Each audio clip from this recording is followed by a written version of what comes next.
As you know, we love exploring, learning things, maybe going to different parts of the city than you might normally go. Today we're going to do that on the show. I'm certain you probably haven't gone here. Unless you've gone to the University of Northern BC, you probably don't know about Over the Edge. Student publication, very cool, and they got a new life. They got a new life, a new logo, and they're working hard. I'm going to introduce them and so much more on CKPG today.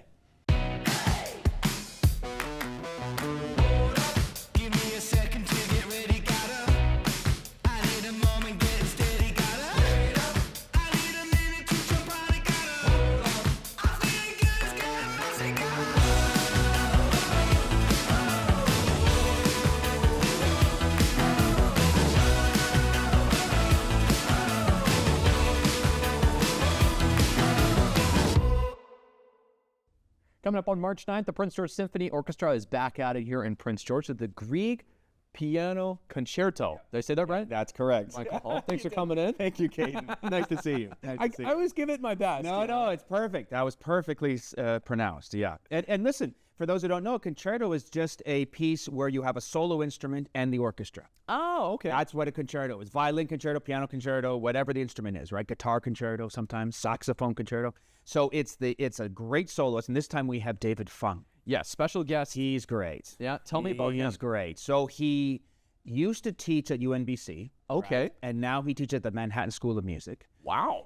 There's a clip online with him. This is what really sold me. There's a clip online with him playing with Dudamel, Gustavo Dudamel, one of the great world-class conductors, and Yu Wang, one of the best pianists in the world. And the three of them, they're doing Carnival of the Animals.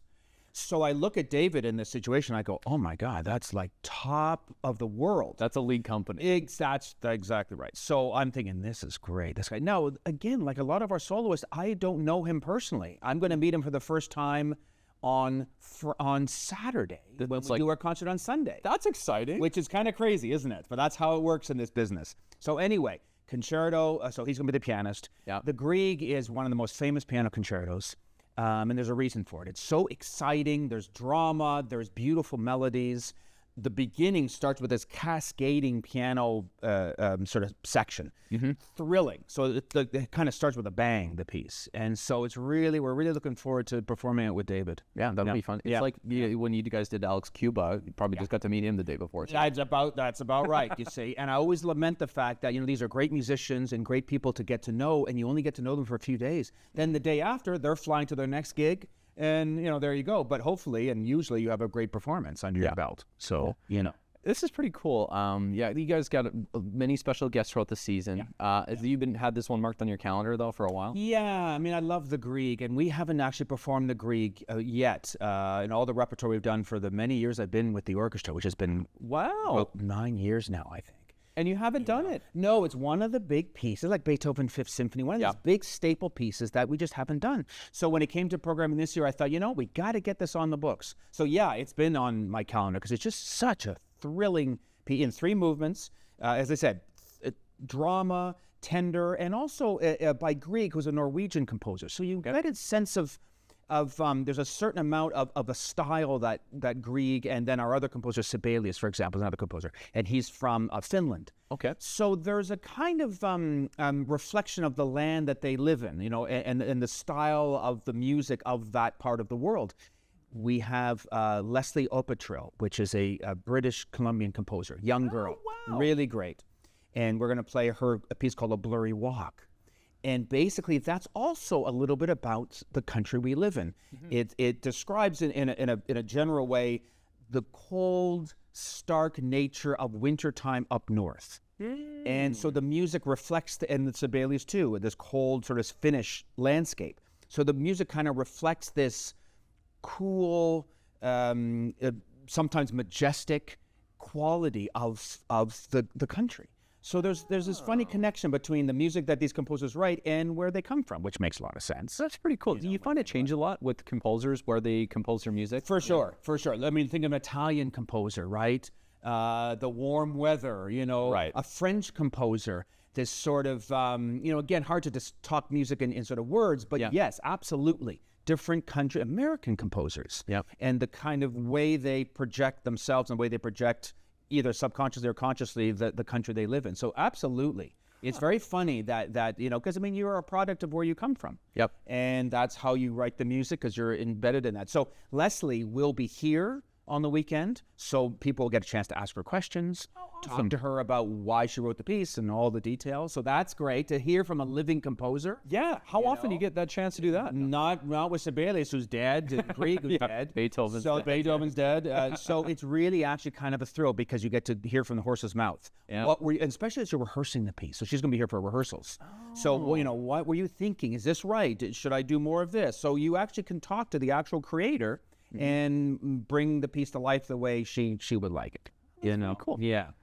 Overall, Michael, I just wanted to do a quick question about the season overall. How's it been going for the PGSO, and what do you got planned ahead here? Yeah, great. You know, all our years, every year we do this is so wonderful, because we have the luxury of performing music, and what's better than that, to have a life in music? Yeah. So Ken Hall says there's something for everyone in the Prince George Symphony. well, that's right too. Look at this year, even Sweeney Todd. Remember?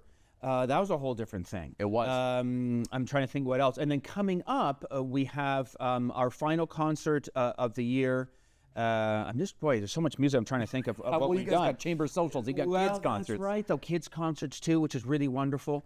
So it's really, last concert we have, among other things, here we go again, Spanish piece. A little And different. can you imagine what color that would be? Yeah. Bravura, flashy. So that's at the end of our season, a real good finish to our season, you see. So yes, absolutely, Ken is absolutely right. We have something for everybody, and what a thrill to make music for our community. And the support we get is fantastic. So I always invite people that know us, but I always like to say, if you've never come to see a symphony concert, you will love it. I mean, it's not about knowing the details of classical music. It's all about the emotions that you feel and the beauty you hear, and the professionalism of the musicians on stage.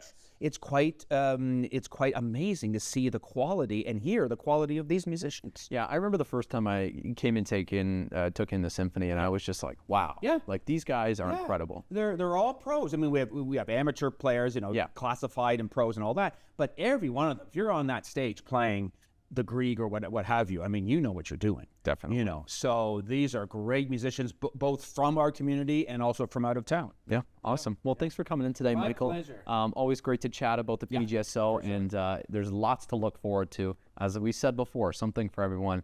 Get your tickets online, support the Symphony Orchestra, because it's all about supporting local, and these guys are the definition of it. So thanks so much, Michael. Thank you, Caden. Entertainment on CKPG Today is brought to you by the Treasure Cove Casino. Now that's entertainment.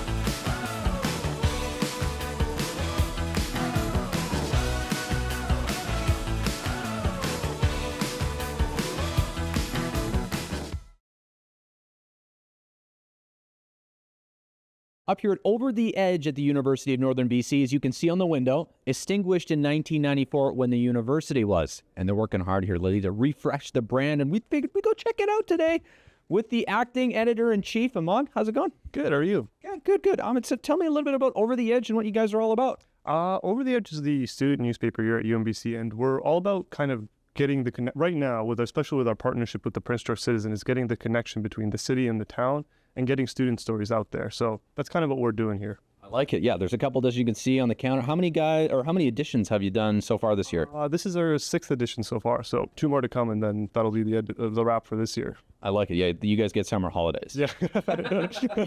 So tell me a little bit about some of the features that you guys do in here. Yeah, so we started off actually with kind of our board and our whatever students had.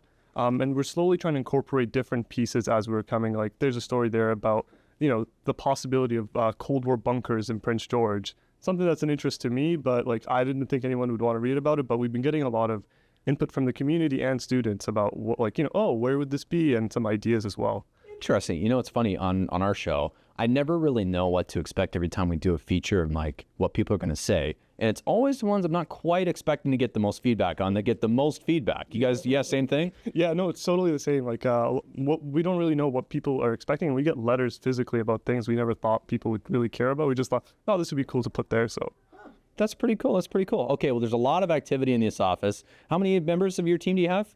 We have 5 directors, but then also 6 or 7 we'll call them like representatives or people involved just with over there generally. So a lot. Okay, so like a dozen, maybe a baker's dozen if you count that many.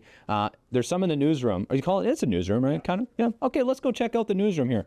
Ahmed, feel free to follow along here. But you can see they're very busy at work. We're gonna go back to this corner because you're working hard on something. What are you working on today? I'm the senior reconciliation officer here.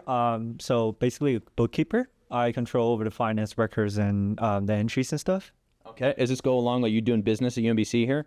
Yeah, I am a major in economics and I felt like this is a really good opportunity for me to develop and for my future careers. Awesome. Okay. Favorite part of being involved with Over the Edge? Does it amaze you what these guys do every day? Yeah, the people here are really chill. I love the atmosphere and just looking at this organization's growing day by day is fantastic for me. It's a very cool brand. Okay, now who in the newsroom here do I got to talk to get on the front page? Is Ahmed? Okay, come over here. Come over here. We got to do some sweet talking. This is my mission, okay? How do I get on the front page? We take a picture. Maybe if camera's got good enough quality, we can get you right on there for next stage. It's that easy? Yeah, it's kind of just a team decision, and most of the team is here, so you convince them you've got the front cover. Wink, wink, nudge, nudge. Yeah, you say okay? Because I've always, I'm a TV guy. But I've always dreamt of being on the front page of a newspaper. It's kind of an exciting process, I think. 23,000 people are going to see your face right there. So, yeah, so we can see what we can get done. Okay. Well, while you're working on that, people are interested in Over the Edge, want to get involved. What's the best way to do that? Well, you can first off come to the office. The doors open when it is, or you can email us at ot@unbc.ca. You can also feel free to just reach out to me at ajalil@unbc.ca or find me in the hallways or in town. So. Perfect. And you guys are always looking for story tips or anything like that? Oh, yeah. Anyone's got a story, let us know. It'd be great to just have more content to show in town. Definitely. I know how hard it is to find good content, so I respect you. I'll let you guys keep working. I don't want to, keep the newsroom too busy here, but thanks. Let's get that front page picture. Yeah.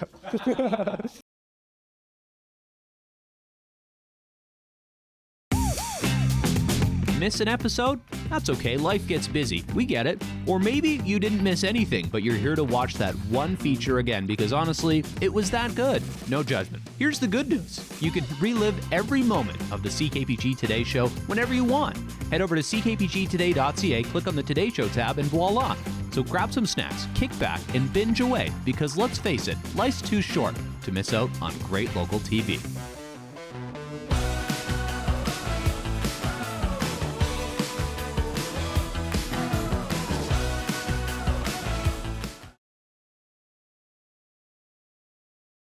This week is Women in Construction Week, and it's reason to celebrate here in British Columbia, here in Prince George, as well at the Northern Regional Construction Association. So lucky to have Nicole Bryant in with us today.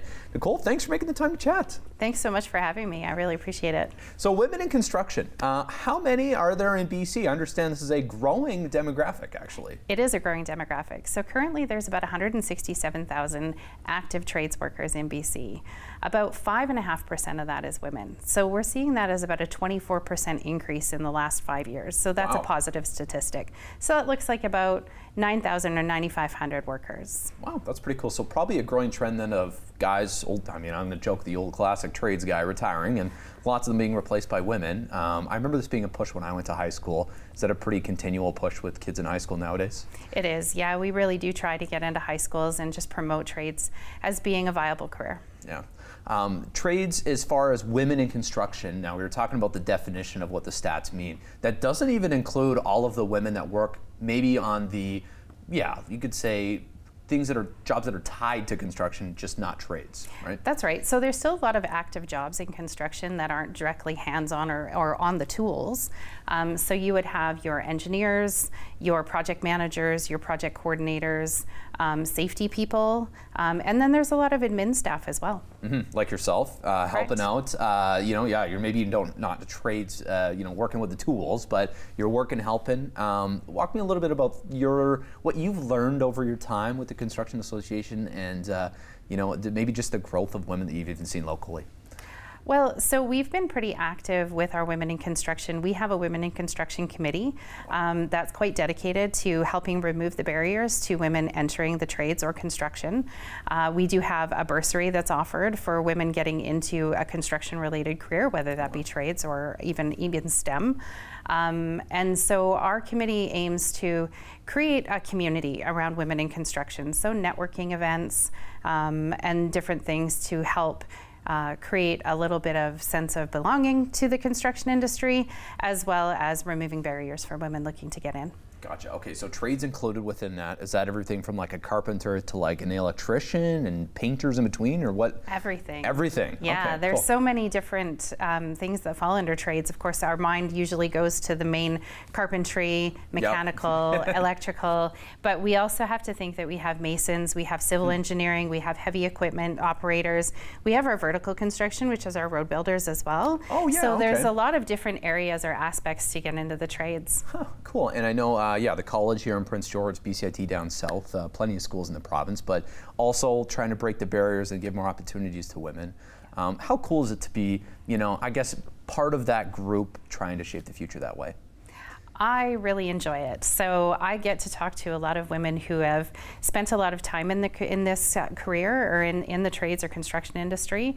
I come from a family of construction as well, and my mom and my sister have always been very involved in construction. But I work with a lot of very talented women, women on my board, women that are involved with the BC Construction Association and the Canadian Construction Association, and as well as the other associations throughout the province. I get to talk to women who are in the field. I get to talk to women who are in the offices, and it's just great to see that active participation and the desire to be a part of it. Yeah. What do you think is the biggest barrier holding things back still? What would you still like to work on the most? I think that we're really starting to see a culture shift within construction, and maybe that culture shift hasn't quite made its way down into making those career choices. And we needed to see that shift just to allow for a more equitable space to enter into the construction. Yeah. Well, it makes sense. Yeah, you got to kind of raise them from the ground up. It's hard to grab someone mid-career in their 40s and turn them into construction. So it does happen. But of course, a good week to talk about it. International Women's Day this weekend as well coming up.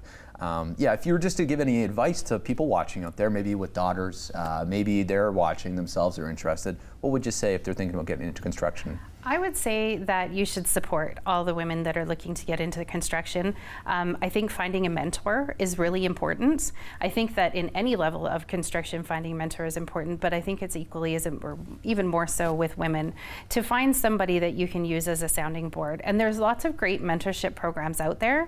And I think that number one, that would be your first go-to, is to find a mentor, get a really good sense of what that career looks like, and talk a little bit more about what that future would hold.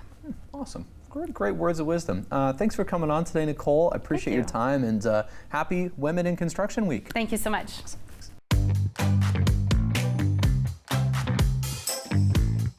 We head to a familiar spot for today's CKPG Snapshot. This one comes from Marianne Boric. This is the Grand Trunk Bridge in Prince George, of course, one of the first steel structures in the city. And you can see there's one of the first signs of spring underneath the bridge. It's a lot of melted water and that ice kind of cracking. I don't suggest walking on it. Stay away from that. Thanks so much for sending this one in, Marianne.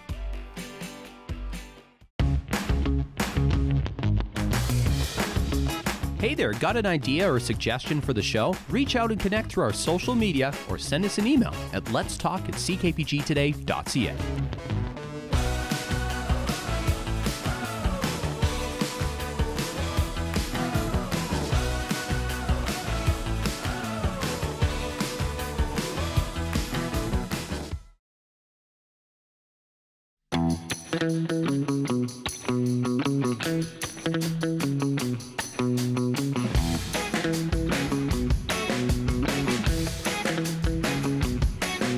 Here's what's coming up in our community. Check out Crystal, Cirque du Soleil's production stopping in Prince George. World-class ice skaters, extreme skaters. So much excitement at the CN Centre from March 6th to 9th.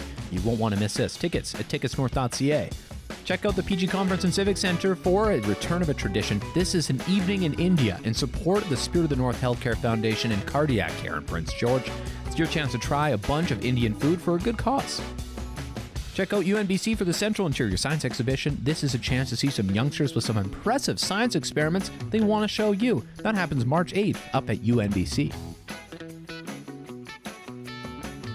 Vanier Hall back at it for another Prince George Symphony Orchestra performance, this time the Greek Piano Concerto. Guest pianist David Fung will make an appearance for the performance, and all your PGSO favorites along with that as well. Ticket to pgso.com. If you have an event, send us the info. Let's talk at ckpgtoday.ca. There's one thing everyone likes to do at least once a day, right? You just pick a victim and you debate. You argue over something. Sometimes it's as stupid as a piece of toast. Other times, it's as stupid as your favorite pen. Well, this is a competition at UNBC. Debating. It's a debate club. They've been doing it for a long time. We're going to take a look back at a pretty legendary one in local history.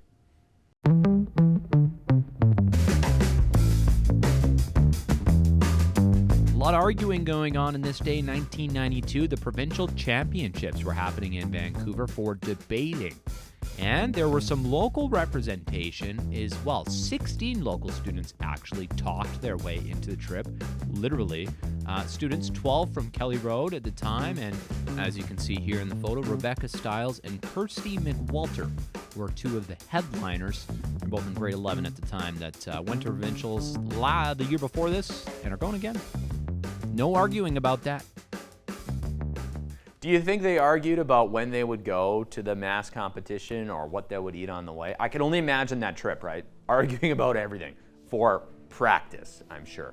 But anyways, shout out to the spouses if those people got together with. Thanks so much for watching today, and we'll see you for more great stuff on the show tomorrow. Bye for now, folks.